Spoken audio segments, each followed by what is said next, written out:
সোণোৱাল কছাৰী সংস্কৃতি ঐতিহ্য পৰম্পৰা সংৰক্ষণ সংবৰ্ধন প্ৰচাৰ প্ৰসাৰৰ আশাহতীয়া প্ৰচেষ্টা সোণোৱাল কছাৰী কালচাৰেল ছ'চাইটিৰ প্ৰতিষ্ঠা দিৱসত সোণোৱাল কছাৰীৰ কৃষ্টি প্ৰদৰ্শন হাইদাং হুঁচৰি লগ বিহু লেচেৰি বিহু আৰু দলীয় লোকবাদ্য প্ৰদৰ্শন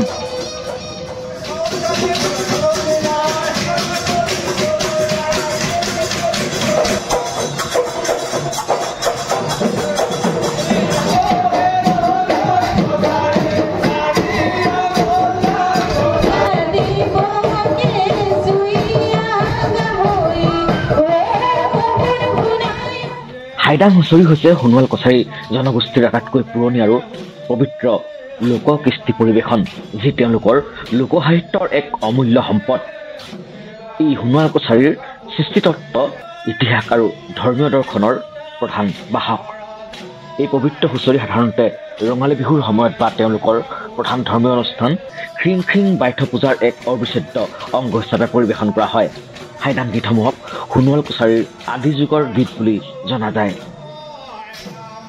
হাইদাং হুঁচৰিত কেৱল পুৰুষসকলে অংশগ্ৰহণ কৰে ই এক ক্ৰিয়াকাণ্ডমূলক নৃত্য গীত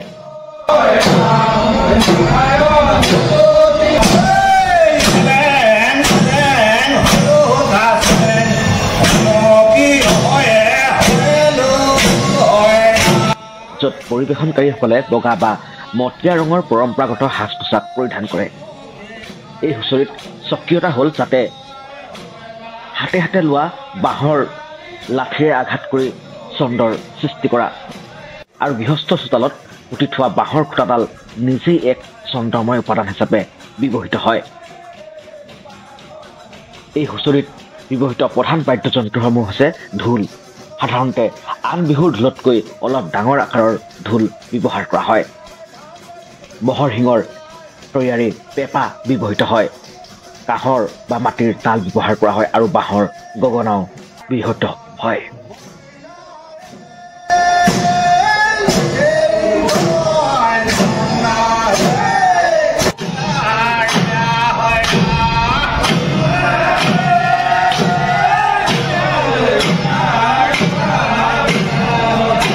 দেৱ দেৱীৰ মহিমা কীৰ্তন প্ৰধানকৈ খিং ৰাজা বা শিৱৰ বন্দনা হাত খেল বা 14 বংশৰ উৎপত্তিৰ বৰ্ণনা আৰু সামাজিক নৈতিকতাৰ কথা সোঁৱৰা হয় ইয়াৰ মূল উদ্দেশ্য হৈছে গৃহস্থৰ মংগল কামনা কৰা অপায় অমংগল দূৰ কৰা আৰু বছৰটোলৈ সুখ সমৃদ্ধি আৰু উৰ্বৰতা লাভৰ বাবে দেৱতাক প্ৰাৰ্থনা জনোৱা ই সোণোৱাল কছাৰীসকলৰ মৌখিক ইতিহাস আৰু সংস্কৃতি সংৰক্ষণ কৰে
লগ বিহু হৈছে সোণোৱাল কছাৰীসকলৰ অতি তাৎপৰ্যপূৰ্ণ বসন্তকালীন উৎসৱ। এই বিহুত তেওঁলোকৰ ধৰ্মীয় অনুষ্ঠান খিং বাইথ পূজাৰ সৈতে ওতঃপ্ৰোতভাৱে জড়িত আৰু ইয়াৰ জৰিয়তে কৃষিভূমিৰ উৰ্বৰতা আৰু বৰষুণৰ দেৱী বৰদৈচিলাক সন্তুষ্ট কৰাৰ প্ৰয়াস কৰা হয়।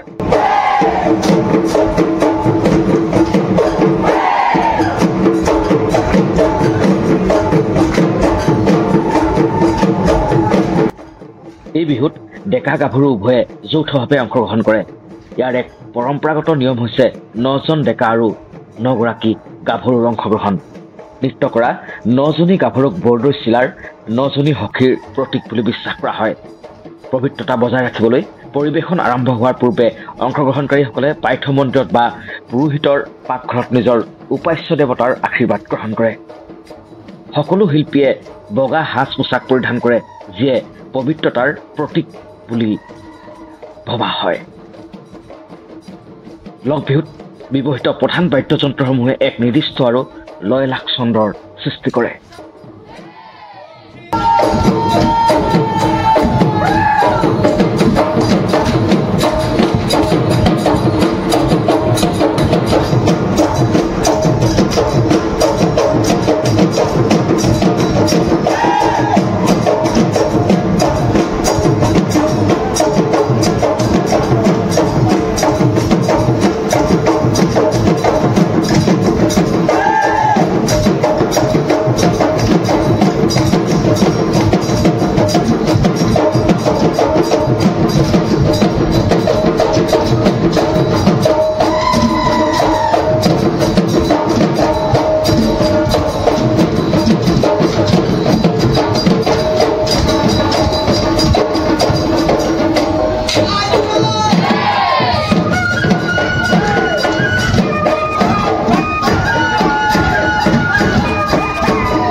ঢোল।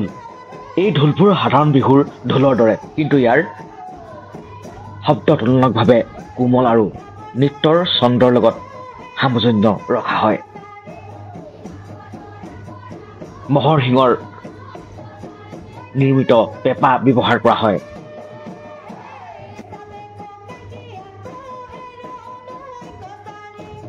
তাল ব্যৱহৃত হয়। গগনাও ঠাই বিশেষে ব্যৱহাৰ কৰা হয়।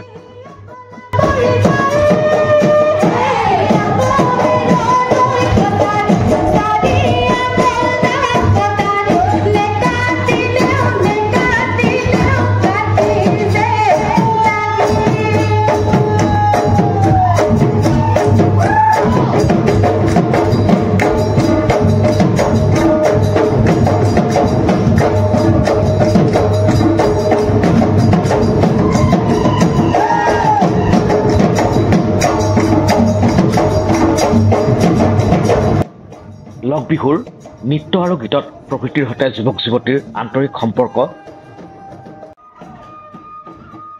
কৃষিৰ উৰ্বৰতাৰ বাবে প্ৰাৰ্থনা আৰু জনগোষ্ঠীটোৰ পুৰণি কাহিনী আৰু সামাজিক জীৱনৰ ধাৰা প্ৰকাশ পায়। নৃত্যৰ ছন্দ আৰু গতি হাইডাং হুঁচৰিতকৈ কোমল আৰু বেছি লাৱণ্যময়। এই বিহুৱে সোণোৱাল কছাৰীসকলৰ বাবে বৰষুণ আৰু সমৃদ্ধি কামনাৰে এক শক্তিশালী আবেদন হিচাপে কাম কৰে।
লেছেৰি বিহু হৈছে সোণোৱাল কছাৰী জনজাতিৰ এক জনপ্ৰিয় আৰু সুকীয়া লোক নৃত্য আৰু গীতৰ ধাৰা যি বসন্তকালীন বিহুৰ সৈতে জড়িত।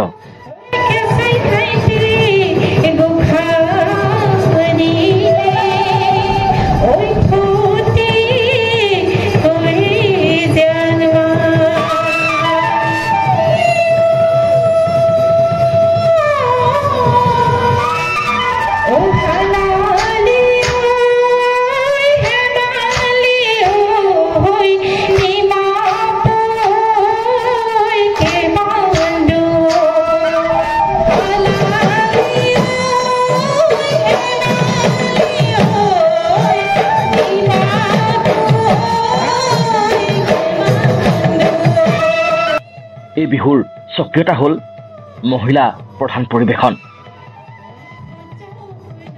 লেছেৰি বিহুক সেয়ে বহুতে মহিলা বিহু বুলিও উল্লেখ কৰে আৰু ই সোণোৱাল কছাৰী সংস্কৃতিৰ নাৰী শক্তি আৰু লাৱণ্যৰ প্ৰকাশ কৰে। লেছেৰি বিহুত কেৱল মহিলাসকলেহে অংশগ্ৰহণ কৰে। নৃত্যৰ দলটোত এগৰাকী নামতী বা দলপতি থাকে, যিগৰাকীয়ে গীতৰ আৰম্ভণি কৰে আৰু সমগ্ৰ পৰিৱেশনৰ নেতৃত্ব দিয়ে। নামতিৰ গীতৰ পাছত আন নাচনীসকলে সমস্বৰে গীত গায় আৰু শৃংখলাবদ্ধভাৱে বৃত্তাকাৰ বা অৰ্ধবৃত্তাকাৰ হৈ ঘূৰি ঘূৰি নৃত্য কৰে।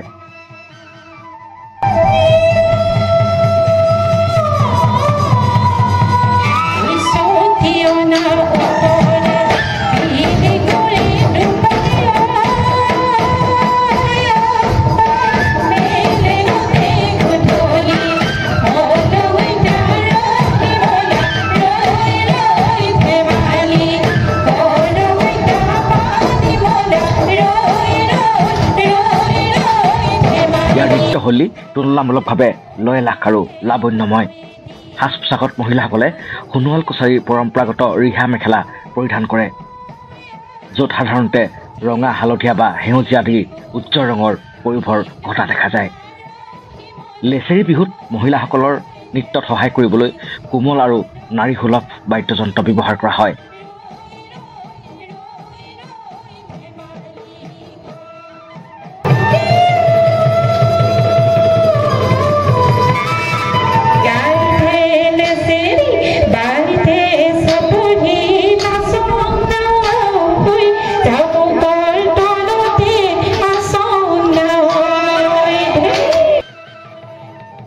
গগনা, মহিলাসকলে নিজৰ মাজত গগনা পৰিৱেশন কৰে। বাঁহী, সুমধুৰ লয় সৃষ্টিৰ বাবে বাঁহী ব্যৱহাৰ কৰা হয়। তাল বা টকা ব্যৱহাৰ কৰা হয়।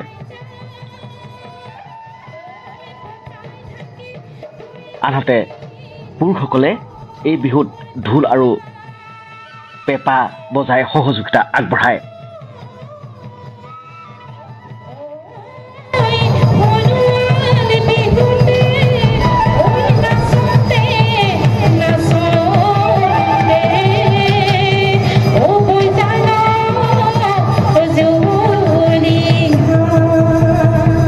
বৰ্তমানৰ সামাজিক জীৱন আৰু অতীতৰ কাহিনীৰ মিশ্ৰণ লেছেৰি গীতৰ বিষয়বস্তু। ইয়াত অতীতৰ হালালী ৰাজ্যৰ বৰ্ণনা, আৰাধ্য দেৱ দেৱীৰ বন্দনা আৰু সমাজৰ দৈনন্দিন চিত্ৰণৰ উপৰিও নাৰীৰ মনৰ ভাৱ, প্ৰেম আৰু বিৰহৰ আৱেগ প্ৰকাশ পায়। ই নাৰীসকলৰ মাজত সহযোগিতা আৰু আত্মপ্ৰকাশৰ এক শক্তিশালী মঞ্চ।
কছাৰী জনগোষ্ঠীৰ সংস্কৃতি অতি চহকী আৰু লোকবাদ্যৰ সৈতে এই সংস্কৃতিৰ এক নিবিড় সম্পৰ্ক আছে। সোণোৱাল কছাৰীসকলৰ লোকবাদ্যসমূহ ঘাইকৈ তাঁৰ, বায়ু আৰু আঘাত এই তিনিটা ভাগত ভাগ কৰিব পাৰি যদিও তেওঁলোকে সৰ্বাধিক ব্যৱহাৰ কৰা বাদ্যসমূহ আঘাত বা অনৰ্ধ আৰু ঘন বাদ্য শ্ৰেণীৰ। সকলো জনজাতীয় লোকৰ দৰে সোণোৱাল কছাৰীসকলৰ বাবেও ঢোল এক অপৰিহাৰ্য বাদ্য। তেওঁলোকে ইয়াক খ্ৰিং বা খাম বুলিও কয়। এই ঢোল তেওঁলোকৰ মুখ্য ধৰ্মীয় উৎসৱ খ্ৰিং খ্ৰিং, বাইথ পূজা আৰু হাইদাং হুঁচৰিৰ এক প্ৰধান বাদ্য। ইয়াৰ মাজত থকা গভীৰ ধ্বনিয়ে এক আধ্যাত্মিক আৰু উৎসৱমুখৰ পৰিৱেশৰ আমেজ দিয়ে। বাঁহী সুৰীয়া বাদ্যৰ ভিতৰত বাঁহী অন্যতম। ইয়াৰ কোমল সুৰে হাইদাং গীত, বিয়ানাম আৰু অন্যান্য লোকগীতসমূহক এক প্ৰশান্তিৰ সৃষ্টি কৰে। খুটিতাল এই সৰু তাল বা খুটিতাল হৈছে ঘন বাদ্য শ্ৰেণীৰ। ই বিশেষকৈ হাইদাং গীত আৰু নৃত্যত তাল ৰক্ষা কৰাত সহায় কৰে। টকা সোণোৱাল কছাৰীসকলৰ আন এক গুৰুত্বপূৰ্ণ লোকবাদ্য। সাধাৰণ টকাতকৈ তেওঁলোকৰ টকা কিছু ডাঙৰ আকাৰৰ। তেওঁলোকৰ বিশ্বাস অনুসৰি বালি ৰজা দুমাহীত টকাৰ ৰূপত 9টা গাঁঠি আৰু 9টা পাতযুক্ত বাঁহ ব্যৱহাৰ কৰা হয়, যি মানৱ দেহৰ নৱগ্ৰন্থিৰ প্ৰতীক। এই টকা বজাই তেওঁলোকে হুঁচৰি পৰিৱেশন কৰে। বিহু নৃত্য আৰু গীতত পেঁপাৰ ব্যৱহাৰ অপৰিহাৰ্য। মহৰ শিঙৰ পৰা তৈয়াৰী পেঁপাৰ কৃষ্ণ সুৰে বসন্তৰ আগমনক সূচায়। ভোৰতাল আৰু অন্যান্য তেওঁলোকে লোক উৎসৱত ভোৰতাল, ঢোল আৰু অন্যান্য সাধাৰণ বাদ্যযন্ত্ৰ ব্যৱহাৰ কৰে।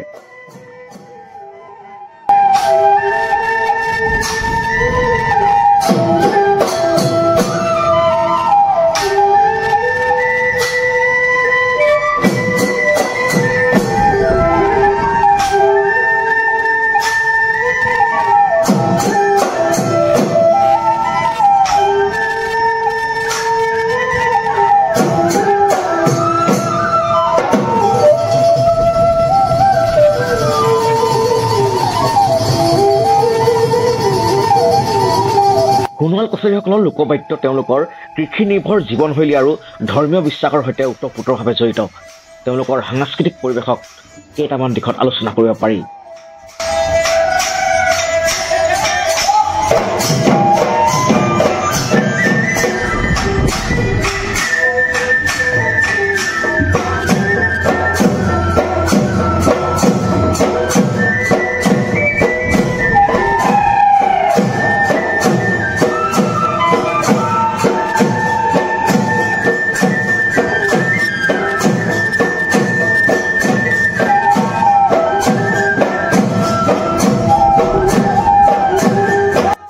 খ্ৰিং বাইথ পূজা এয়া তেওঁলোকৰ সৰ্ববৃহৎ ধৰ্মীয় উৎসৱ, য'ত তেওঁলোকে তেওঁলোকৰ আৰাধ্য দেৱতা খ্ৰিং ৰাজাক পূজা কৰে। এই পূজাত হাইদাং গীত গোৱা হয়, যি হৈছে সৃষ্টি ৰহস্য, দেৱ দেৱী আৰু সমাজ সংস্কৃতিৰ বিষয়ে বৰ্ণনা কৰা এক ধৰণৰ আচাৰগত লোকগীত।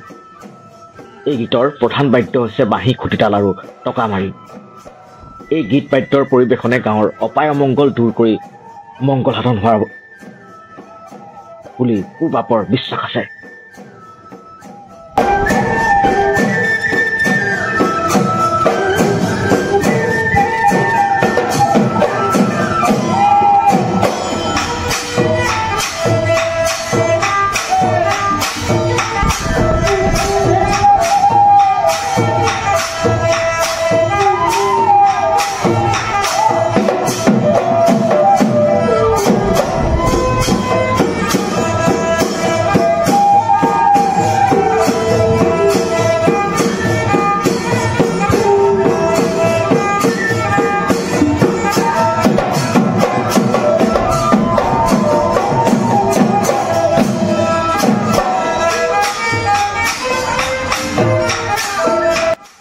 বসুৱা নাচ এই নৃত্য বসন্তকালীন আৰু ইয়াত মৃদং, ভোৰতাল, ঢোল, তাল, পেঁপা আদি বাদ্যযন্ত্ৰ ব্যৱহাৰ কৰা হয়।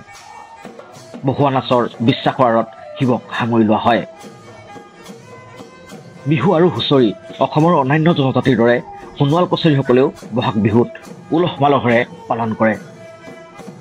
হুঁচৰি গাওঁতে ঢোল, পেঁপা, টকা আদি ব্যৱহাৰ অপৰিহাৰ্য।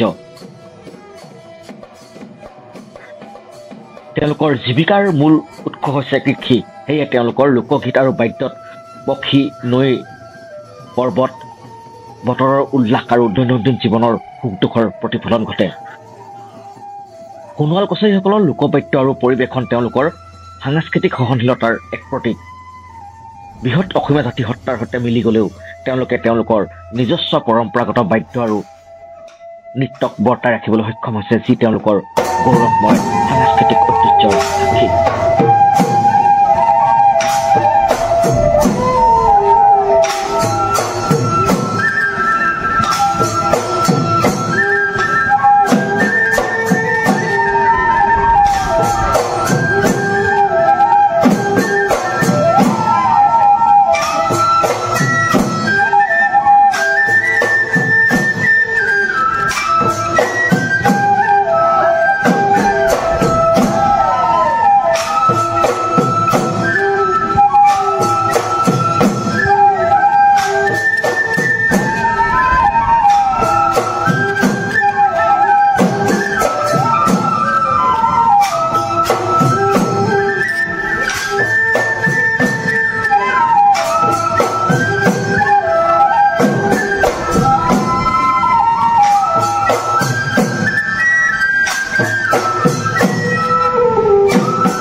এই ভিডিঅ'ত শিল্পীসকলে তেওঁলোকৰ পৰম্পৰাগত লোকবাদ্য প্ৰদৰ্শনৰ লগতে তেওঁলোকৰ বৰ্ণাঢ্য সংস্কৃতিক তুলি ধৰিবৰ বাবে চেষ্টা কৰা হৈছে।